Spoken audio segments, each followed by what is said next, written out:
real voyage of discovery consists not in seeking new landscapes, but in having new eyes. Sometimes the people we think we understand the most turn out to be the ones we know the least. What would you do if someone tried to humiliate you for a job you trained them to do? Let us know in the comments section below. Abby Carter wasn't interested in praise. If she had her way, her name would never appear on the plaques lining the academy's front wall, even though every one of them owed something to her. She preferred the back of the room. The shadows. The quiet nod of respect from those who understood who she really was. And silence from those who never took the time to learn. That morning, she stood in front of her bedroom mirror, smoothing the front of a plain black hoodie. No badge, no belt, no authority on display. Just Abby, the woman who'd earned her stripes behind closed doors, who'd gone toe-to-toe with the old guard and lived to rebuild the entire system from the inside. Her phone buzzed on the nightstand. A message from her sister, Alyssa. Alisa, news said another protest might spark off tonight near 14th. Please be careful. Abby replied with a thumbs-up emoji. That was enough. Her world didn't allow time for long explanations. She had work to do. She left her small, neat house tucked in the Eastwood neighborhood, where kids still played ball in the streets and neighbors left their porch lights on at night, not out of fear, but familiarity. Her route would take her through Westward Plaza, a newly gentrified area still learning how to blend its old residents with its new face. Coffee shops had names like Elm and Iron, and the price of rent had quadrupled in 5 years. Abby knew the terrain well. She wasn't there for coffee. She was visiting a former cadet's family, a boy who dropped out of the academy after breaking down in her office, hands trembling as he confessed he couldn't stomach the culture of silence anymore. Abby hadn't stopped him. She'd told him to listen to that voice. But she promised she'd check in on his mother from time to time, and she kept her word. Halfway across the plaza, she noticed the flashing lights in her periphery. A cruiser. Parked illegally on the corner, engine still running. She clocked it, out of habit. Habit was how you stayed alive. Behind the wheel was a young white officer, buzz cut, big build, new face. He leaned out the window and watched her for a beat too long. Abby didn't break stride. Then came the call out. Ma'am, I need you to stop for a moment. She turned. Slow. Didn't blink. Can I help you, officer? She asked evenly. His hand was near his belt. The tone he used was sharp, forced, unsure of itself and overcompensating. Let's see some ID. Abby didn't move. Why? You're loitering near a construction zone. We've had issues here recently. She scanned the plaza. Empty, clean. No tape, no workers, no visible signs of anything that resembled issue. You sure about that? She said quietly. Who said ID? Now. He stepped out of the car. She could feel his pulse, the nervous energy of someone not yet in control of themselves but desperate to appear as if they were. This wasn't her first time being mistaken for less than who she was, but it stung every time. She handed over her driver's license. The moment he read it, his face changed. Just a flicker. Enough to register. Abigail Carter, he read out loud. You live around here? Ah, she replied, her tone cool and unbothered. You? He didn't laugh, just stared. Next time, try leading with respect, she said, not orders. You're free to go, he mumbled, handing her ID back. He tucked it in her jacket, nodded once, and walked away. Behind her, the officer stared at the ID a little longer before finally getting back in the cruiser. She didn't bother turning back. He'd find out soon enough. By the time Abby reached the outer edge of the block, her phone buzzed again. It was from Chief Ortiz. Ortiz, reminder. New rookie class starts training tomorrow at 8 a.m. Don't be late, Lieutenant. She smiled. Not because of the title, because she already knew who was on the roster. And tomorrow, that same young cop would be sitting front row, notebook open, trying not to look foolish. He'd have no idea she was the lead instructor, not until she stepped to the podium. And when she did, she wouldn't mention the plaza. Wouldn't humiliate him. It's a tweet. But she wouldn't forget. Jake Hollins didn't wake up thinking he'd made a mistake. Not until his boots touched the floor. Not until he rinsed the cheap drugstore gel from his face and looked at himself in the mirror like he had something to prove. His father's badge still sat on the dresser, framed, dusty, untouched. He hadn't earned the right to look at it yet, but he kept it there, like a challenge. His first day of official department training began in 30 minutes, and already he felt like he was late. The precinct was small, outdated, nothing like the slick station houses they showed on TV. And the classroom? Even worse. Fluorescent lights that hummed just enough to annoy you, but not enough to justify a complaint. Plastic chairs that made your back ache by the second hour. A whiteboard with marker stains from 15 years ago still faintly bleeding through. Jake sat 2 rows from the front, dead center. He wanted to be seen. Wanted to show the trainers he was hungry, focused, disciplined. Everything the last generation wasn't. The room was still filling in, a mix of faces, black, Latino, Asian, white, a few women, all serious-eyed and quietly observing. Everyone looked nervous, even the ones trying to act like they weren't. Jake didn't talk to anyone, not yet, not until he knew who was worth talking to. At exactly 8:00 a.m., the door opened. The room went silent. She stepped in, wearing the same black hoodie he'd seen the day before, except now her badge was clipped to the waistband of fitted navy slacks. Her boots weren't the tactical kind. They were the kind you wore when you'd already walked through fire and didn't need to prove it anymore. Jake felt his lungs stop. His mouth stayed half open. It was her. The woman from the plaza. He blinked, hoping somehow it wasn't. "Good morning," she said. "I'm Lieutenant Abby Carter. I'll be your lead instructor." Every chair in the room shifted forward a millimeter, everyone subconsciously moving to attention. Except Jake, he couldn't move. His blood felt like it was bubbling behind his eyes. Abby scanned the room slowly. She didn't speak like a drill sergeant. She didn't raise her voice, but her presence was all power. Quiet, unshakable, complete. Some of you might have heard of me. Most of you haven't. Doesn't matter. You're here now, and what you think you know about this job is about to be challenged. She paused, just long enough to let that sit in their chests. By the end of this training cycle, every one of you will have been pushed, questioned, exposed. And, if I'm doing my job right, changed. Jake's hands curled under the desk. She hadn't called him out. Not by name, not by glance, not even a flicker of recognition. It rattled him more than if she had. "This job isn't about force," Abby continued. "It's not about how loud you can shout or how fast you can unclip your holster. It's about reading people, de-escalating what doesn't need to be a war, making sure someone's child gets to go home at night, even if that someone's calling you every name in the book." A few heads nodded. Jake's didn't move. "Anyone here ever had a weapon drawn on them by another cop?" Silence. Abby raised her own hand. 5 times. "I have. 3 times. Each time it was a misunderstanding. Each time I did exactly what I tell civilians to do, hands where they can see, calm voice, no sudden moves. Each time I walked away." She stepped closer to the front row. "You think that was because I'm lucky?" "Nah, it was because I'm trained.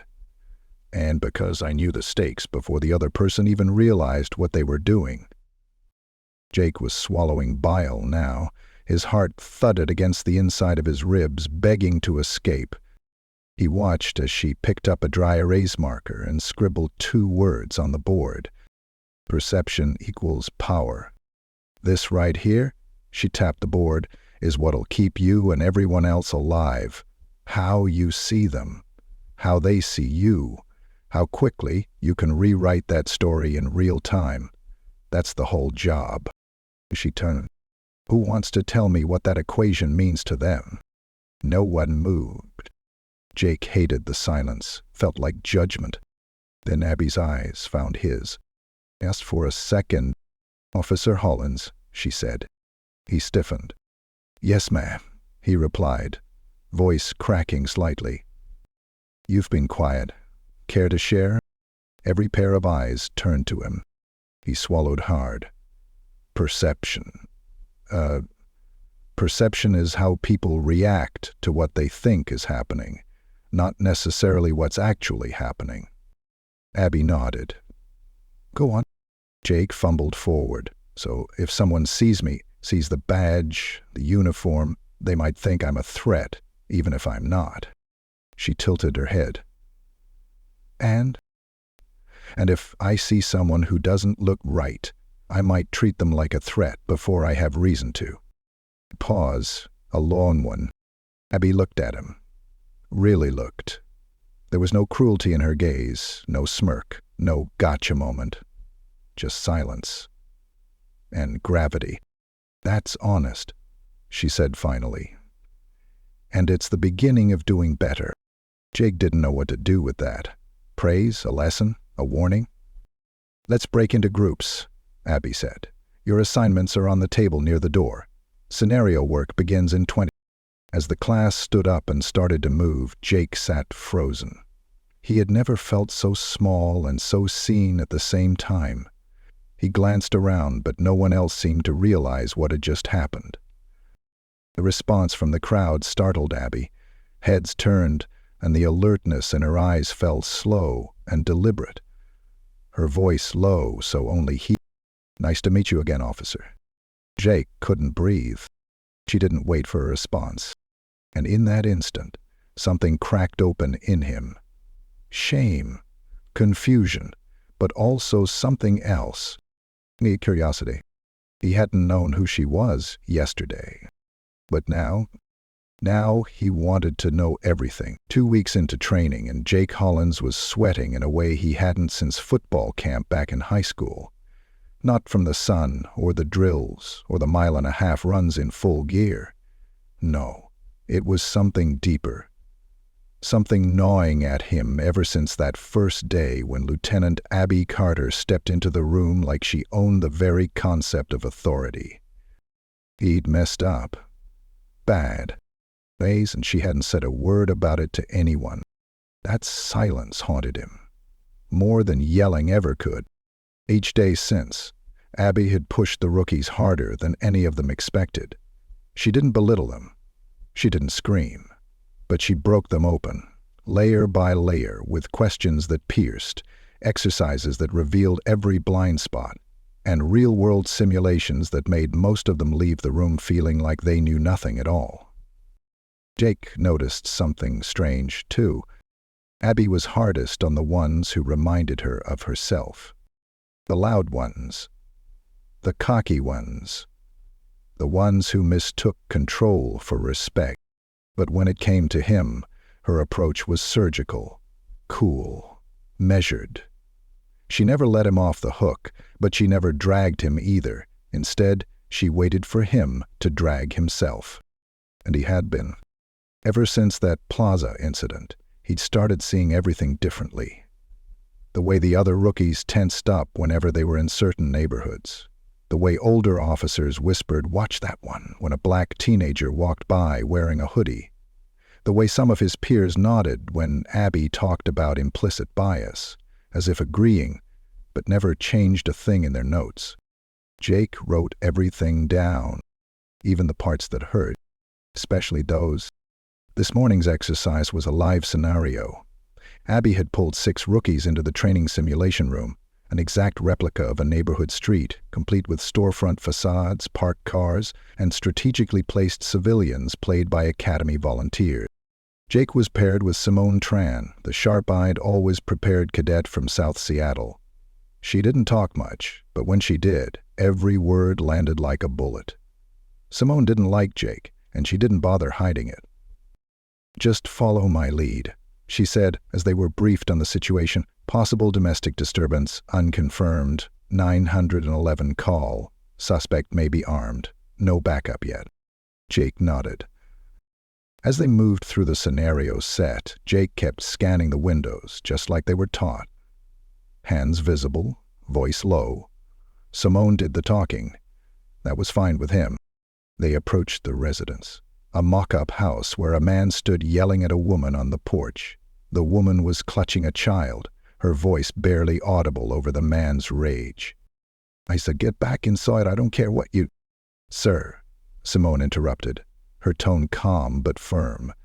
"We need you to take a step back and keep your hands where we can see them." "What? She called you? This is my damn house." "We understand, sir. We just want to make sure everyone's okay." "I didn't lay a hand on her." Jake's heart started to pick up. His palm brushed the edge of his taser holster. He felt the old instinct coming. Step in. Take over. Raise your voice if needed. But Abby's words echoed in his mind.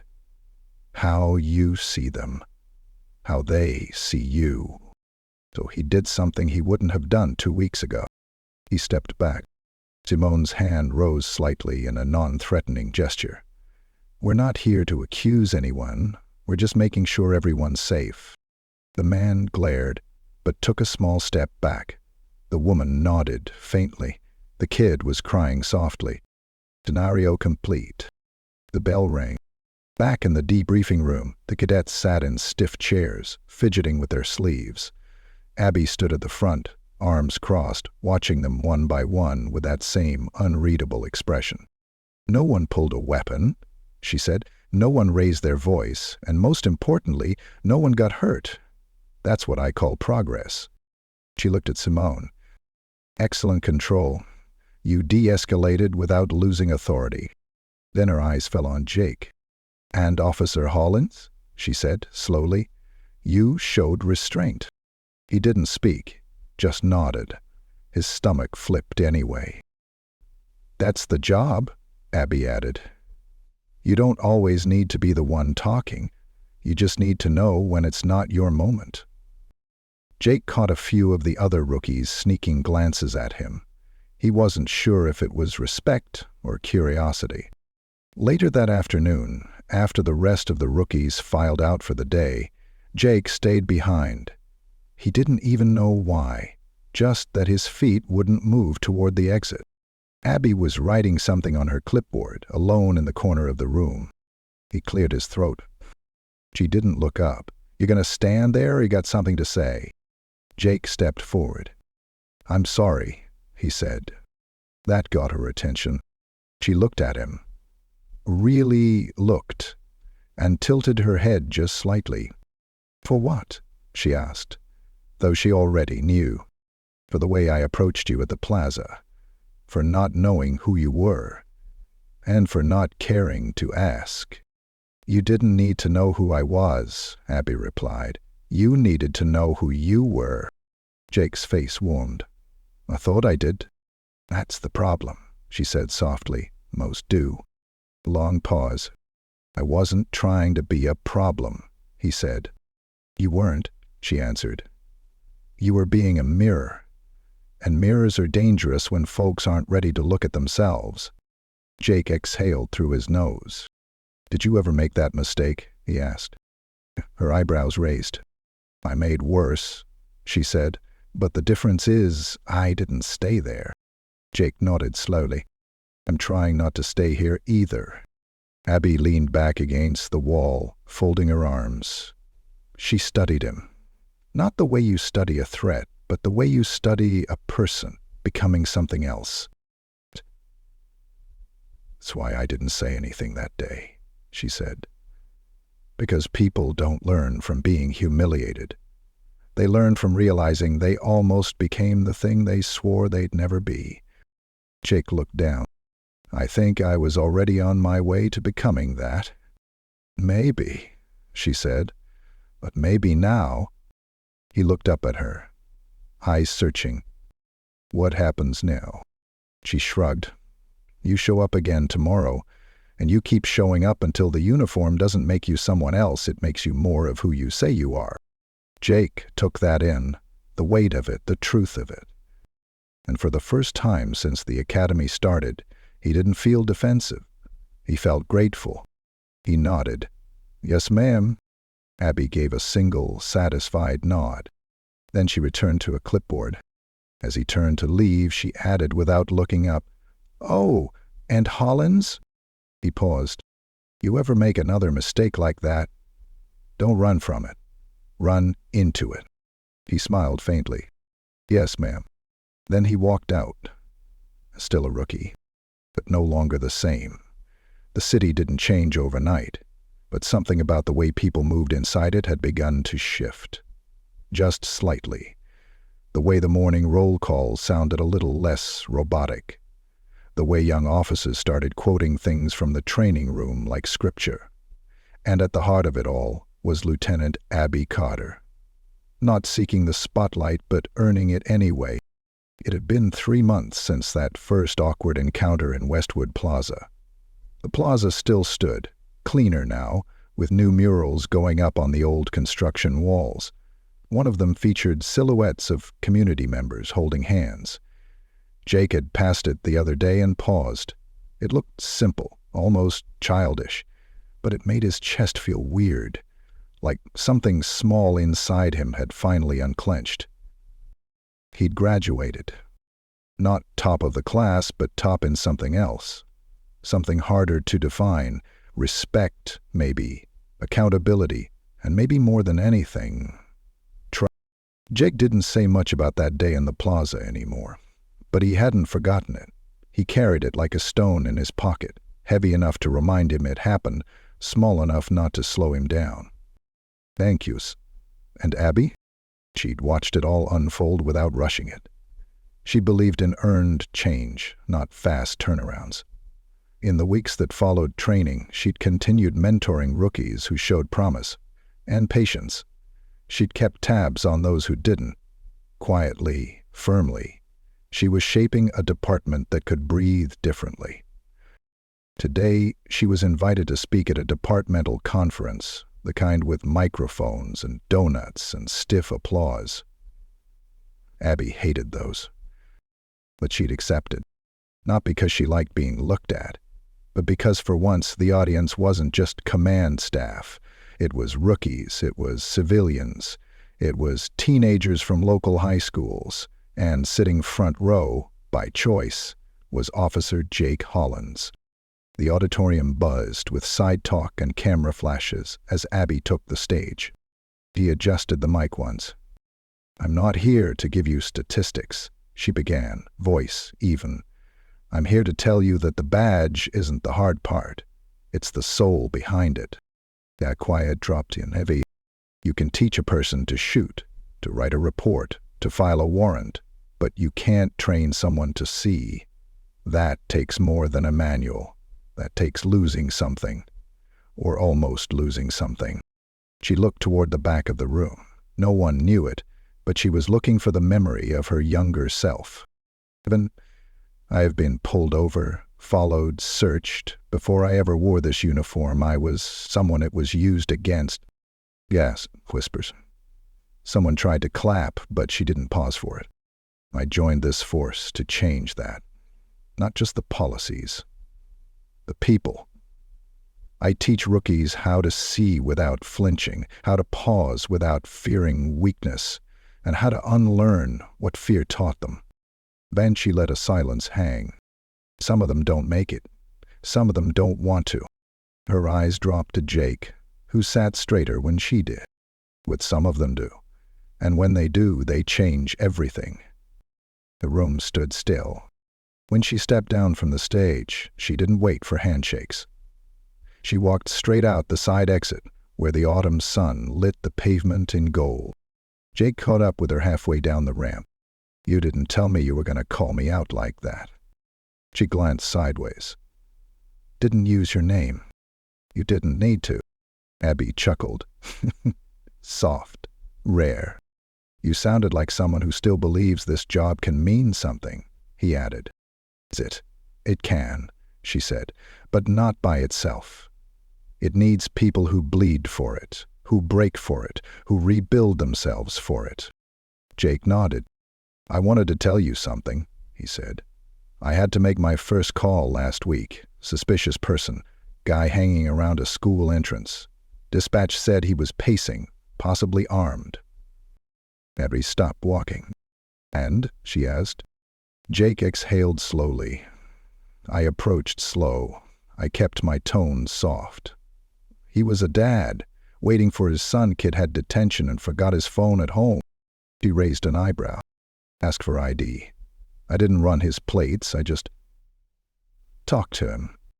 Abby smiled, fully this time. You think I did the right thing? He asked. You didn't escalate, she replied. You saw the person, not the profile. That's the job. Jake kicked at a loose pebble with his boot. I keep thinking about how it could have gone if someone else showed up instead of me. If I hadn't gone through your training. He looked toward the trees lining the edge of the parking lot. It went how it should have. That's all I care about. He reached into his jacket and pulled out a small folded paper. What's this? She asked. Application, Jake said. For the peer mentorship unit. They asked me to nominate someone I think could train new recruits in community response. Abby opened it. Her name was listed under referral. You'd think I still want to teach more rookies? I think you don't know how to stop, he said with a grin. She handed it back to him. You sure about this? I'm not trying to be the hero, Jake said. Just trying not to be the reason someone else breaks. She nodded slowly, taking that in. You're not, she said. Not anymore. And just like that, the air between them shifted. No longer mentor and student. Now something closer to equals. Not because of rank, but because of grace. Behind them, the conference was still going. More speeches, more policy debates, more surface-level nods. But out here, in the quiet, something deeper had taken root. Abby put her hands in her pockets and looked out over the rooftops in the distance. This city's watching, she said. Jake followed her gaze. Let them, he replied. And together they walked forward, not as reminders of what had gone wrong, but as proof of what could go right, even in a world that forgets your name, even in a job that asks for everything, even when the badge doesn't teach you how,